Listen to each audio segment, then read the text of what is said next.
Weishaupt had watched the progress of the American Revolution with great interest. There is evidence that several of our revolutionary heroes, Thomas Jefferson for instance, were familiar with and complimentary of his writings. He decided his first order of business would be to foment a similar revolution in France.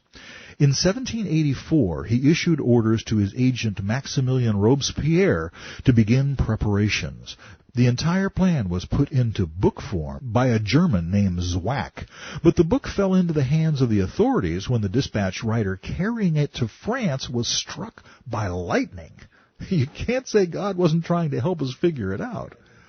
France's monarchy brushed off the warnings as being too preposterous to believe.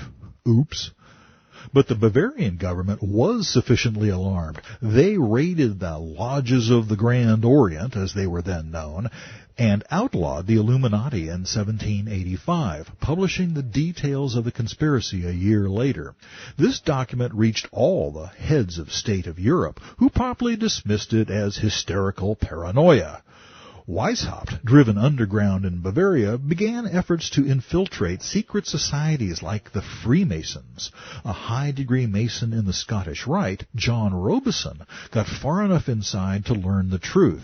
When the French Revolution broke out, on schedule, in 1789, Robison wrote his own exposé of the Illuminati entitled, hysterically enough, Proof of a Conspiracy to Destroy All Governments and Religions. It, too, was ignored. The Napoleonic Wars offered the Illuminati their first large-scale chance to play one side against the other.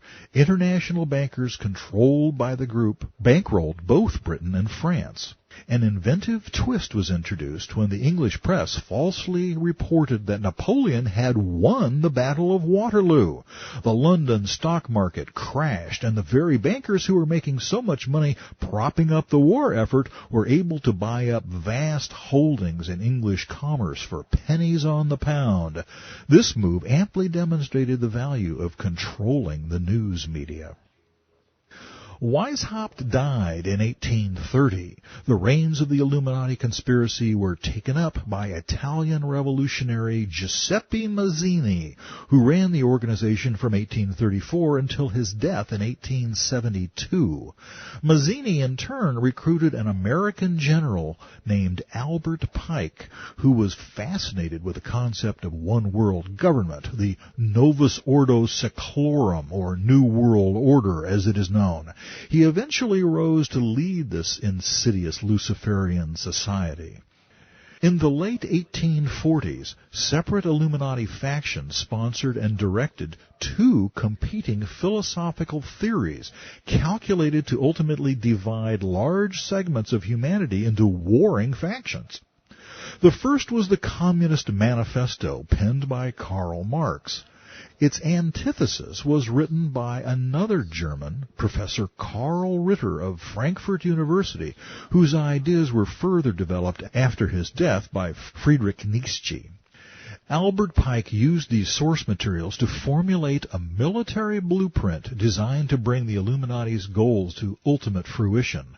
His plan, developed between 1859 and 1871, envisioned 3 worldwide wars, and in general his scenario has proved to be uncannily accurate. The first war would destroy Tsarism in Russia, replacing it with Marx's communist doctrine that the Illuminati had promoted in 1848. This was supposedly in retribution for a Tsar's interference in an early 19th century Illuminati plot. The Second War, Pike said, would pit Ritter's and Nietzsche's racist Superman theories against international Zionists, which should be a big red flag signaling Satan's involvement, hopefully elevating communism in the process to the point where it could hold its own against the combined, quote, Christian nations. The whole thing transpired as if Hitler had read the script. Balance of power, of course, was considered essential for playing one side against the other, until the Illuminati, under Satan, was ready to assume its rightful place at the world's helm. Pike's vision of the third and decisive war is fascinating. Still fixated on the destruction of the Jews, he imagined a war pitting Zionists against the Muslim world, dragging the other nations into the fray, an unwinnable war that would leave the Illuminati's money interests holding all the cards. This is intriguing for two reasons. First, considering when the scenario was conceived, it's amazing that he could identify the players even in a general way. The doomed Ottoman Empire held Islam's reins of power at the time, but the Zionist dreamers held nothing. No one in the 1860s could have foreseen Israel's state or the unlikely way it came into being. Pike's version of World War III is still future, of course, but as we shall see, the prophecies of the Bible predict something very similar. Muslims against Jews sucking the rest of the world into the conflict. Who knows? Maybe Pike got into Ezekiel and Daniel and figured it out. But if so, he should also have figured out that his dream of a one-world government, a new world order, would be a colossal bust. The question remains as to whether or not the Illuminati's intricate and far-reaching plans had anything to do with what actually happened. Was Pike just a good guesser, or were the Illuminati actually able to foment the major wars of the 20th century? And if they were powerful enough to do that, what else have they managed to do? Remember, at its heart, the goal of the Illuminati is to place Satan on the throne of God, an objective that identifies it as a cog in the wheel of Babylon. With Lucifer's demonic assistance, they could have accomplished a great deal toward that end. Without it, it's hard to envision them gaining control over a quilting bee. There's a maddening dearth of verifiable facts, but the circumstantial evidence is plentiful that they have indeed, within the last 250 years, grasped enormous power. Space and time won't permit a complete study of the Illuminati in this book, but I feel that it offers us a revealing glimpse of what the organizational structure of the Whore of Babylon might be like as we enter the last days. If the Illuminati isn't part of Babylon, I'd strongly suspect that some group who looks just like them is. I'll leave it up to you to figure out who they are. But please, don't take my word for any of this. Rather, I would encourage you to do your own research. Anybody with a library card or a web browser can figure this out. To whet your appetite, I would like to present a partial list of organizations compiled by Terry Melanson and published on the website www.conspiracyarchive.com. We needn't draw all the same conclusions he did, of course, but we do well to avail ourselves of the research. Each of the names on this list has been linked directly to the Illuminati. Religious groups. The World Council of Churches, the National Council of Churches, the World Parliament of Religions, the Vatican, the Unity Church, Unitarian Universal Church, the Baha'i, the Knights of Malta, plus a plethora of New Age groups and liberal Protestant denominations. Secret societies, Freemasonry, satanic to the core, don't get me started. Skull and Bones, a member of which currently occupies the White House, after having defeated a fellow member in his re-election campaign. The Grand Orient Lodge, Grand Alpina Lodge, Knights Templar, Royal Order of the Garter, Priory de Sion, the Rosicrucians. How about financial institutions? The World Bank, the International Monetary Fund, International Bank of Settlements, the World Conservation Bank, plus many central banks, multinational corporations, and foundations. Educational groups. UNESCO, the Planetary Congress, World Goodwill, World Union, the Esalen Institute, the Lucis Trust, World Federalist Association, World Constitution and Parliamentary Association, plus other global peace groups, environmental awareness organizations, and the media establishment. Political groups. The United Nations, surprise, surprise.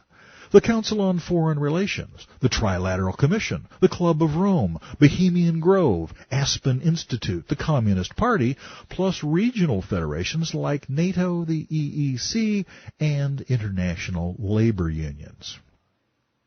Intelligence groups. The CIA, the FBI, British intelligence, otherwise known as MI6, Interpol, the KGB, plus drug cartels and organized crime syndicates. It's like the old joke. Just because you're paranoid, it doesn't mean they aren't out to get you. As I said, I am not going to take the time to explore every nook and cranny of the Illuminati, but two of these organizations bear further exploration, if only because they're so pervasive and influential in America. I'm fully aware, of course, that the unfolding of biblical prophecy will not be confined within our borders. These are merely two examples among many of how the whore of Babylon can operate under our very noses without us being aware of it. Any good detective will tell you to follow the money if you want to find out who done it. So let's do that. Quiz. When did America achieve its all-time lowest national debt? Here's a hint. It was under the administration of a president who clearly saw the evils inherent in a central bank, a man who firmly believed that money should have something of actual value backing it up, something he called specie. Andrew Jackson, our seventh president, abolished the 2-decade-old Bank of the United States, an early attempt at central banking, stating, quote, "The bold effort the present bank has made to control the government, the distress it has wantonly produced, are but premonitions of the fate that awaits the American people should they be deluded into a perpetuation of this institution or the establishment of another like it." Unquote. By the middle of his second term in 1835, the national debt had fallen to $33,773, the price of a decent mid-size car today, down from a previous high of $127,334,934. The debt had never fallen before $45 million before Jackson's time. The average was almost $80 million. Fast forward to 1913, a very good year for opponents of Jacksonian sanity. Woodrow Wilson, who favored Jackson's anathema, a central bank, was voted into office when the bankers of J.P. Morgan and Company threw their weight and money behind Teddy Roosevelt's Progressive Party, splitting the Republican vote and losing anti-bank William Taft his re-election bid. In that landmark year, two interrelated laws were passed. The first was the national income tax, which had been declared unconstitutional in 1895. Its proponents solemnly promised to the American people that it would cap out at 1% of all income under $20,000, and that it would never increase. Ouch! And why was an income tax needed? To pay for the crushing debt that would soon be precipitated by the second law, the Federal Reserve Act, also unconstitutional. See Article 1, Section 8 of the Constitution. This law provided the very thing that Andy Jackson's fiscal performance had proven was a bad idea, a central bank with the power to buy and sell government securities as well as providing loans to member banks to enable them to buy them.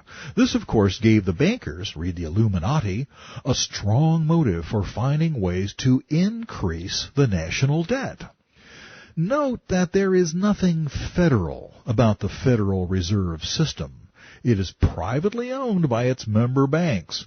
And get this, 7 of its top 10 shareholders are based in Europe. The other 3 are in New York. Required reading on this subject is G. Edward Griffin's The Creature from Jekyll Island, a second look at the Federal Reserve, published in 1994 and updated through 2004 by American Media. It's a cogent and scathing look at what we've allowed to happen to our financial well-being, a college-level course in how money works. Of course, Griffin doesn't see the prophetic ramifications. He thinks our money system can still be fixed.